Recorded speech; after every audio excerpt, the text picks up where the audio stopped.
नमस्कार। ज्योतिष शास्त्र में श्रद्धा और विश्वास रखने वाले सभी जातकों का पारलौकिक जगत चैनल में बहुत बहुत स्वागत है। 2022 में शनिदेव होंगे 4 गुना अधिक बलवान। जी हाँ, ये बात बिल्कुल सत्य है कि वर्ष 2022 शनिदेव का वर्ष रहेगा और वर्ष 2022 के राजा शनि ही होंगे, क्योंकि वर्ष 2022 में शनिदेव पिछले वर्षों की अपेक्षा 4 गुना अधिक बलवान होंगे। कैसे होंगे ये मैं आपको आगे समझाऊंगा। पहले कुछ बातें शनिदेव के बारे में कर लेते हैं। शनिदेव को लेकर जनमानस में बहुत सी भ्रांतियां हैं और डर फैला है। जनमानस में ये आम धारणा है कि अगर कुंडली में शनि अशुभ हैं या शनि की 7.5 या ढैया चल रही है तो शनिदेव हमेशा नुकसान करते हैं, जबकि ऐसा बिल्कुल भी नहीं है। शनिदेव किसी का कोई भी नुकसान नहीं करते हैं।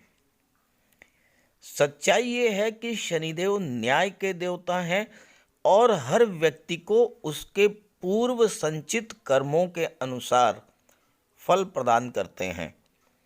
व्यक्ति के जीवन में लगभग 30 वर्ष के बाद 7.5 की स्थिति आती है और पिछले 30 वर्षों में जो भी अच्छा या बुरा कर्म व्यक्ति ने किया होता है उसी के अनुसार शनिदेव उसको फल प्रदान करते हैं।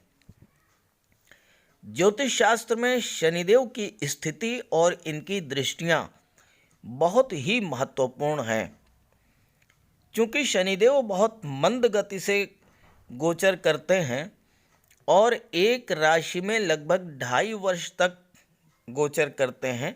इसलिए शनि के शुभ या अशुभ फल बहुत ही धीमी गति से और देर से प्राप्त होते हैं।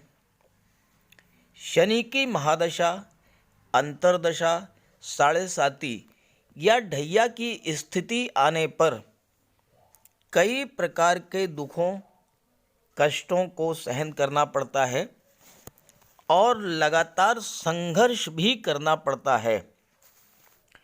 वहीं शनि के शुभ प्रभावों से व्यक्ति के सभी कष्ट भी दूर हो जाते हैं, अकूत संपदा की प्राप्ति होती है।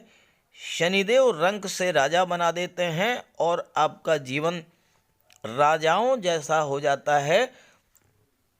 ये निर्भर करता है कि आपने किस तरह के कर्म किए हैं। ज्योतिष शास्त्र में ये मान्यता है कि जो लोग अच्छे कर्म करते हैं, मेहनत, ईमानदारी और परिश्रम से कार्य करते हैं, आलस्य से दूर रहते हैं, गरीबों की मदद करते हैं, छल कपट, झूठ, फरेब, बेईमानी, धोखा, इन सब चीज़ों से दूर रहते हैं, उन पर शनिदेव की विशेष कृपा होती है और उन्हें जीवन में किसी प्रकार का कोई कष्ट नहीं होता।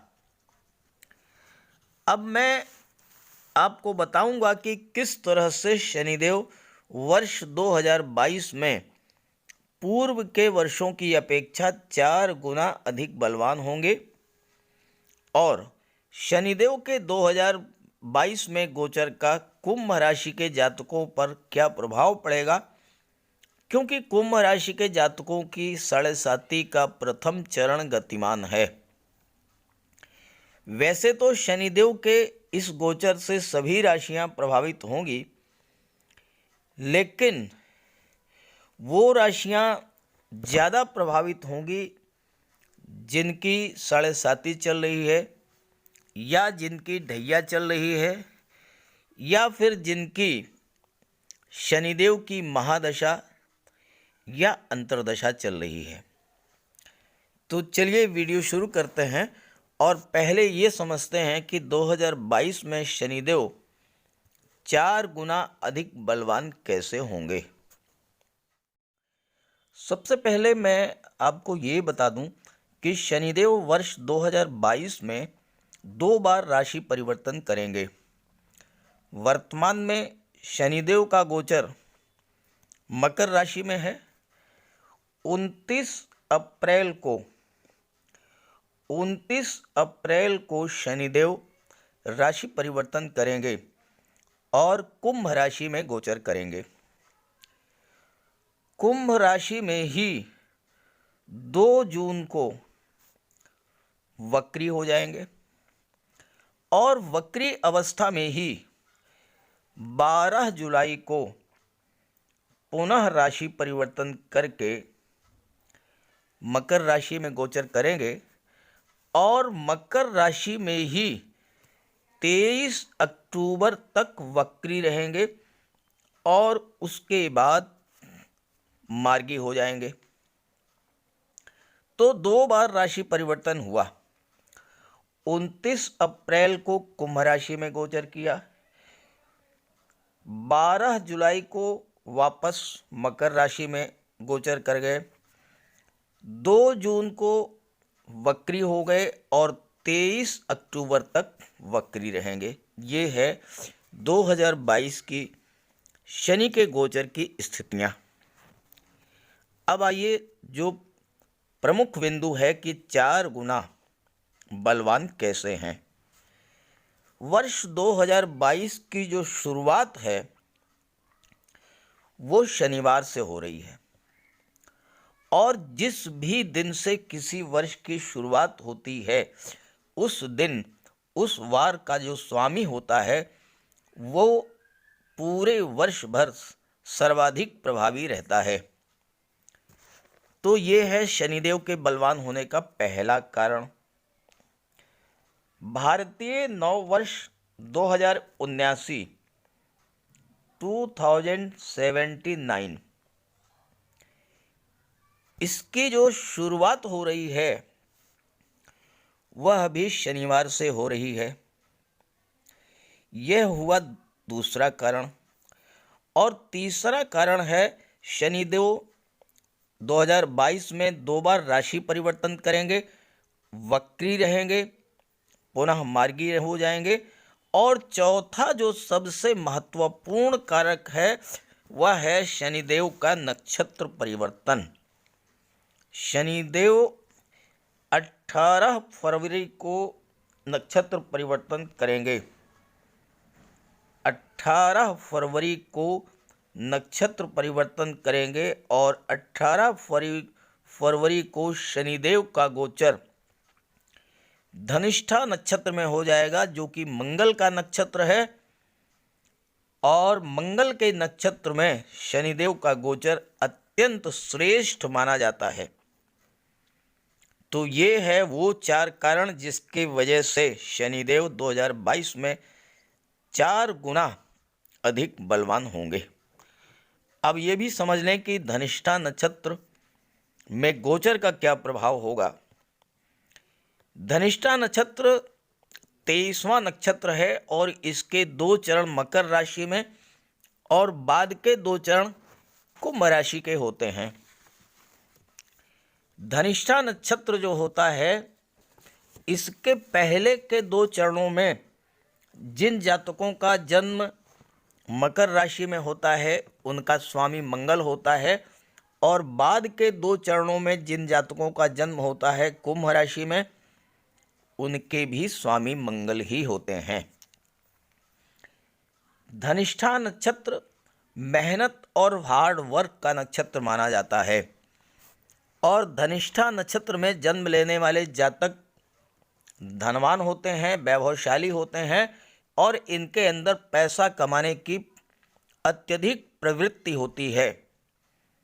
पैसा खूब कमाते हैं, साथ ही साथ दूसरों का भला भी करते हैं और धार्मिक कार्यों में भी इनकी रुचि होती है।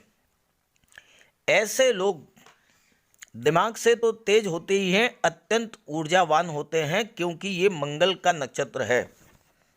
तो शनिदेव का गोचर जब धनिष्ठा नक्षत्र में हो जाएगा तो वो आपके सोचने समझने की शक्ति को, कार्य क्षमता को और आपकी ऊर्जा को बढ़ाएंगे।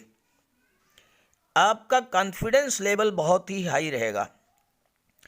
आप अत्यंत तेजस्वी और ऊर्जावान होंगे।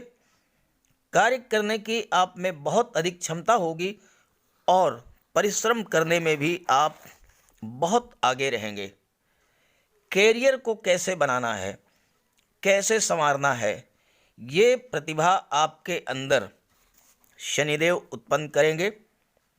आप जो भी कार्य करने की सोचेंगे वो करके ही हटेंगे और साथ ही साथ समाज में बढ़ चढ़ करके सामाजिक कार्यों में भी भाग लेंगे, जिससे कि आपके मान सम्मान और प्रतिष्ठा में भी वृद्धि होगी।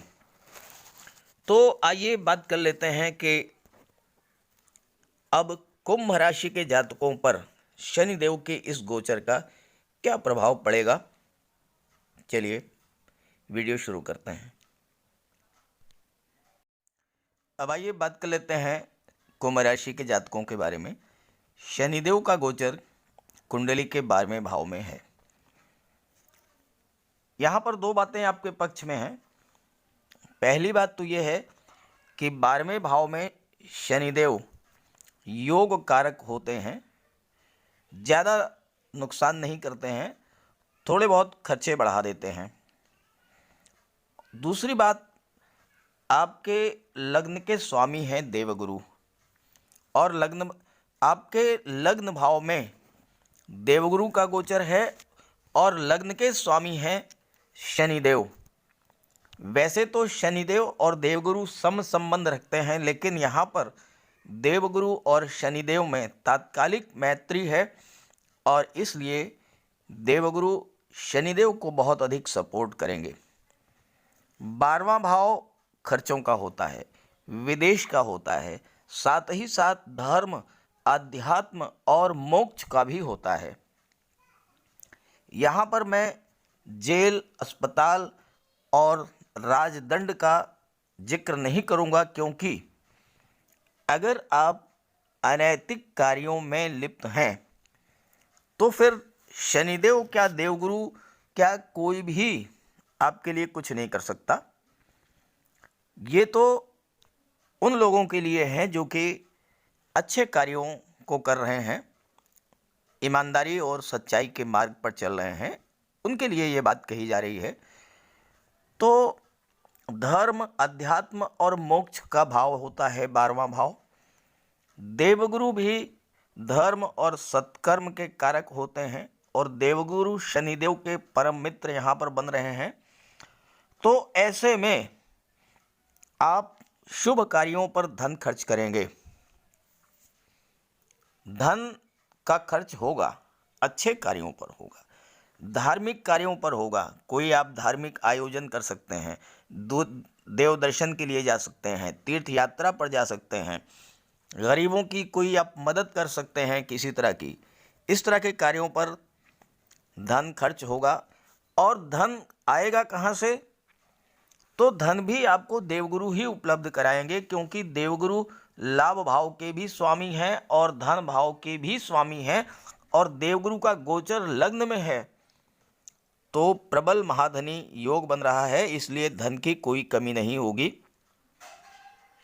हालांकि धन प्राप्ति के लिए संघर्ष करना पड़ेगा, परिश्रम करना पड़ेगा, लेकिन धन की प्राप्ति पर्याप्त होगी।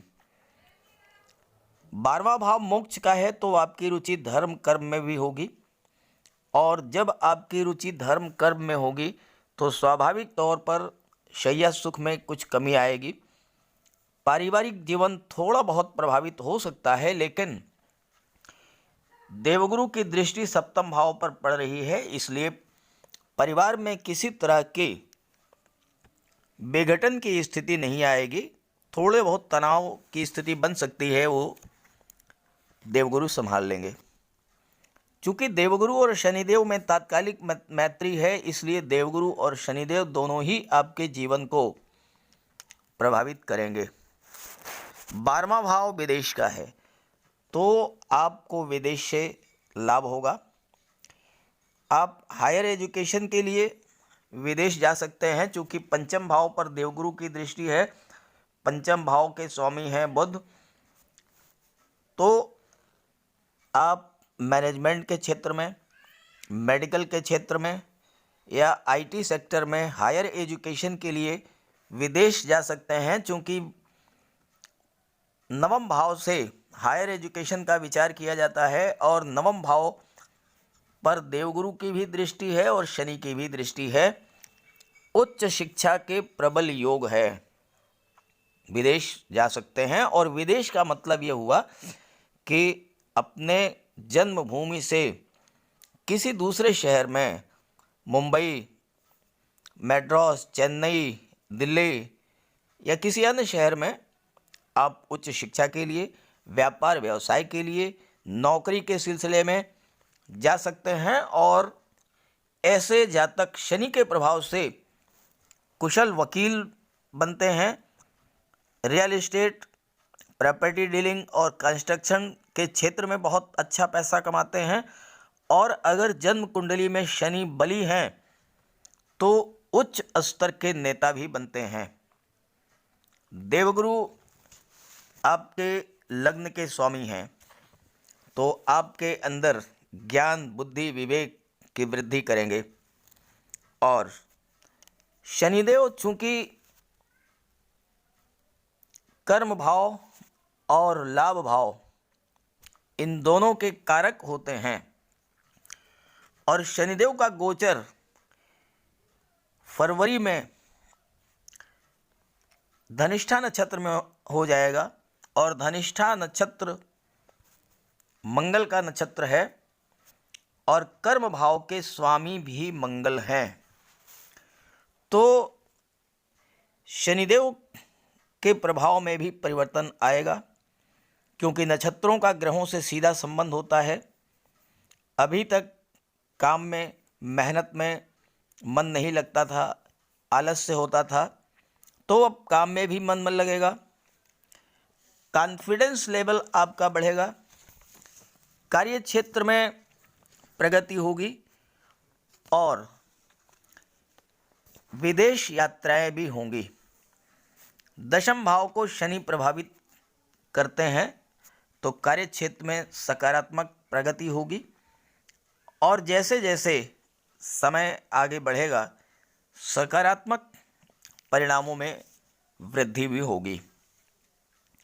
देवगुरु लग्न भाव में है, देवगुरु की दृष्टि पंचम भाव, सप्तम भाव और भाग्य भाव पर पड़ रही है, तो भाग्य का भी सपोर्ट मिलेगा। पारिवारिक जीवन भी बहुत बेहतर रहेगा और छात्रों के लिए भी ये समय बहुत बेहतर रहेगा, पढ़ाई में मन लगेगा। उच्च शिक्षा के लिए विदेश जा सकते हैं, स्कॉलरशिप का लाभ मिल सकता है, छात्रवृत्ति प्राप्त हो सकती है। और लग्न भाव में देवगुरु नौकरी के भी कारक बनते हैं, तो आपको जॉब भी मिल सकता है। ये तो स्थितियां रहेंगी 29 अप्रैल तक। 29 अप्रैल के बाद स्थितियां बहुत अधिक बदल जाएंगी। आइए उसके बारे में बात करते हैं।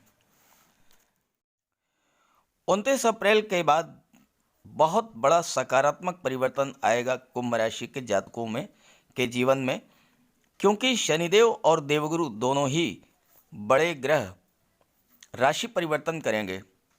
शनिदेव का गोचर कुंभ राशि में होगा, आपके लग्न भाव में गोचर करेंगे। और लग्न भाव में लग्न के स्वामी का गोचर स्वराशि में, तो शनिदेव यहाँ पर शश महापुरुष राजयोग का भी निर्माण करेंगे। साथ ही साथ देवगुरु लाभ भाव के स्वामी हैं और धन भाव में गोचर कर रहे हैं, तो महाधनी योग का भी निर्माण कर रहे हैं। तो जब महाधनी योग किसी भी जातक की कुंडली में बनता है, तो उसे कहीं से कहीं धन की कोई कमी नहीं रहती। और शनिदेव का गोचर आपके लग्न भाव में है, और लग्न भाव में शनिदेव राजयोग का निर्माण कर रहे हैं, शश महापुरुष राजयोग का निर्माण कर रहे हैं। और शश महापुरुष राजयोग बहुत ही श्रेष्ठ राजयोग है, जो कि शनि के द्वारा बनता है और बहुत ही रेयर केसेज में बनता है। लेकिन जब ये राजयोग बनता है, तो जीवन में मनुष्य को बुलंदियों तक पहुंचा देता है। ये राजयोग व्यक्ति को जीवन के हर क्षेत्र में सफलता दिलाता है। आप जो भी कार्य कर रहे हों, चाहे वो गवर्नमेंट जॉब हो, प्राइवेट जॉब हो, व्यापार व्यवसाय हो, ज्योतिष हो, शिक्षण कार्य हो, या आप कारपोरेट जगत से, सभी क्षेत्रों में उच्च स्तर की सफलता प्रदान करने वाला होता है ये राजयोग। और ये राजयोग और भी अधिक बलवान इसलिए होगा चूंकि दशम भाव कर्म भाव पर शनिदेव की भी दृष्टि पड़ रही है, देवगुरु की भी दृष्टि पड़ रही है। दशम भाव के स्वामी हैं मंगल, और शनिदेव का गोचर मंगल के ही नक्षत्र धनिष्ठा नक्षत्र में हो रहा है। तो ऐसे में कार्य क्षेत्र में हर स्तर पर आपको सफलता मिलेगी। खास करके भूमि भवन संबंधी कार्यों में सफलता मिलेगी। Property dealing, real estate, construction work, mines and minerals, petrol, diesel, gas, chemical products, medicines, इन सब क्षेत्रों से जुड़े हुए हैं तो प्रबल लाभ होगा। और अगर आप पुरातत्व, रक्षा अनुसंधान, ज्योतिष या रिसर्च, इन सब क्षेत्रों से जुड़े हुए हैं तो भी आपको असीम उपलब्धियां होंगी। शश योग बनने पर शनिदेव पहला कार्य जो करते हैं वो ये करते हैं कि आपकी आयु में वृद्धि करते हैं, चूंकि अष्टम भाव के कारक होते हैं शनिदेव। देवगुरु महाधनी राजयोग बना रहे हैं तो आप एक से अधिक व्यवसाय से धन अर्जित करेंगे, मल्टी सोर्स इनकम होगी। और जिन जातकों की कुंडली में ये योग बनता है वो जीवन में शीर्ष तक पहुंचते हैं, बहुत ही उच्च स्तर की सफलता प्राप्त करते हैं। शनिदेव की दृष्टि पराक्रम भाव पर पड़ रही है और शनिदेव का गोचर धनिष्ठा नक्षत्र में है, तो आपके पराक्रम, आपके साहस, आपके शौर्य में वृद्धि करेंगे, क्योंकि इसके स्वामी भी मंगल हैं। कितनी अच्छी ग्रह स्थितियां बन रही हैं 29 अप्रैल के बाद, आप सोच नहीं सकते हैं। देवगुरु लाभ भाव के स्वामी धन भाव में गोचर कर रहे हैं, शनिदेव राजयोग का निर्माण कर रहे हैं, पराक्रम भाव पर दृष्टि इसके स्वामी मंगल हैं, दशम भाव पर देवगुरु और शनि दोनों की दृष्टि पड़ रही है, जो जिनमें की तात्कालिक मैत्री है। और मंगल की राशि में शनिदेव, मंगल के नक्षत्र में शनिदेव का गोचर है। ये सारी स्थितियां आपके पक्ष में हैं। और अगर हम बात करें भाग्य भाव की, तो भाग्य भाव के स्वामी हैं शुक्र, जो कि शुक्र शनिदेव के प्रबल मित्र हैं। शुक्र और शनि एक दूसरे को बहुत अधिक सपोर्ट करते हैं, और शुक्र का भाग्य भाव का स्वामी होना और सुख भाव का स्वामी होना, भाग्य के सपोर्ट से, शनिदेव के द्वारा कराए गए परिश्रम से आप भौतिक सुखों की वृद्धि करेंगे अपने परिवार में। हर तरह के सुख साधन आपको प्राप्त होंगे इस गोचर काल में 29 अप्रैल से 12 जुलाई तक। जमीन, जायदाद, वाहन, ये सब कुछ आपको इस गोचर काल में प्राप्त होगा। 12 जुलाई को शनिदेव फिर से राशि परिवर्तन करेंगे, लेकिन इसके पहले 2 जून को शनिदेव वक्री हो जाएंगे। आइए इस पर भी बात कर लेते हैं। शनिदेव के कुंभ राशि में गोचर के दौरान ही 2 जून को शनिदेव वक्री हो जाएंगे, और 2 जून से 23 अक्टूबर तक शनिदेव वक्री रहेंगे। अब वक्री अवस्था में एक आम धारणा है कि ग्रह उल्टी दिशा में चलते हैं, लेकिन ऐसा नहीं है। वक्री अवस्था में होता क्या है कि ग्रहों की चाल धीमी पड़ जाती है, और जब ग्रहों की चाल धीमी पड़ जाती है तो धरती से देखने पर ऐसा लगता है कि जैसे कि वो उल्टे चल रहे हैं। तो वक्री अवस्था में शनि अच्छा ही फल देते हैं, केवल इतना होता है कि जो फल प्राप्त होने की स्पीड है वो थोड़ा स्लो हो जाती है। किसी एग्ज़ाम का रिज़ल्ट 2 महीने में आना था तो वो हो सकता है कि 3 महीने में आए। आपको नौकरी का कोई अपॉइंटमेंट लेटर मिलना था 15 दिन में, हो सकता है वो 25 दिन में आए। वक्री होने पर यह फर्क पड़ता है। दूसरा यह है कि जब वक्री अवस्था में कोई भी ग्रह गोचर करता है तो वो हमें सेल्फ एनालिसिस के लिए समय देता है, यानी कि हम जो भी कार्य कर रहे हैं, हमारा दूसरा पड़ोसी भी वही कार्य कर रहा है, वह सफल हो रहा है, हम सफल नहीं हो पा रहे हैं, तो क्यों नहीं हो रहे हैं, इस चीज़ की एनालिसिस करने का समय उस समय मिलता है जबकि ग्रह वक्री होते हैं। वक्री होने की स्थिति में पुराने साथी, पुराने मित्र, पुराने सहयोगी, पुराने पार्टनर, ये सब जीवन में फिर से आते हैं और इनकी मदद से आप जीवन में आगे बढ़ते हैं। तो ये 23 अक्टूबर तक जो है वक्री रहेंगे। वक्री अवस्था में थोड़ा सा आपको सावधानी भी रखनी पड़ेगी, और सिर्फ वो ये है कि किसी भी गरीब, लाचार, मजलूम, असहाय, दिव्यांग व्यक्ति को किसी तरह का कोई कष्ट ना दें। आलस्य से दूर रहें। छल, कपट, बेईमानी, झूठ, फरेब, धोखा, इन चीज़ों से दूर रहें और गरीबों की मदद करते रहें। तो वक्री अवस्था में भी आपको बहुत अच्छे फल मिलेंगे। 23 अक्टूबर के बाद शनिदेव मागी हो जाएंगे और 12 जुलाई को शनिदेव वक्री अवस्था में ही पुनः मकर राशि में गोचर करेंगे और फिर वैसा ही परिणाम देंगे जैसा कि मैंने शुरू में आपको बताया है। अब आइए बात कर लेते हैं उपाय और सावधानियों के बारे में। अगर आपकी कुंडली में शनिदेव अंश बल से कमज़ोर हैं, या आपके जन्म कुंडली में शनिदेव पीड़ित हैं, या पाप ग्रहों से दृष्ट हैं, या फिर आपकी शनि की महादशा अंतरदशा चल रही है, तो शनिदेव का उपाय जरूर करें। पहला तो यही है कि गरीबों की आप मदद करें, किसी भी गरीब को कोई कष्ट ना दें। हनुमान जी की आराधना करें। बजरंगबली के मंदिर में जाकर के उनके चरणों का सिंदूर अपने मस्तक पर धारण करें। हनुमान चालीसा का पाठ करें। भगवान भोले शंकर की उपासना करें।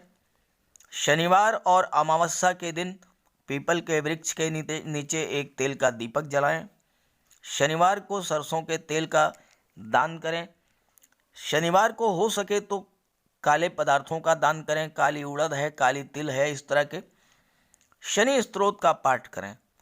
शनि का उपाय आप करते रहेंगे तो किसी तरह की कोई समस्या आपके जीवन में नहीं आएगी, और आएगी भी तो वो दूर हो जाएगी। तो ये वीडियो अच्छा लगा हो तो अपने साथियों को ज़रूर शेयर कीजिएगा। चूँकि आपकी 7.5 का प्रथम चरण चल रहा है, इसलिए आपको विशेष सावधानी भी बरतनी होगी। तो सभी ग्रहों के कृपा दृष्टि आप पर बनी रहे, इसी भावना के साथ आप सभी का बहुत बहुत धन्यवाद। नमस्कार।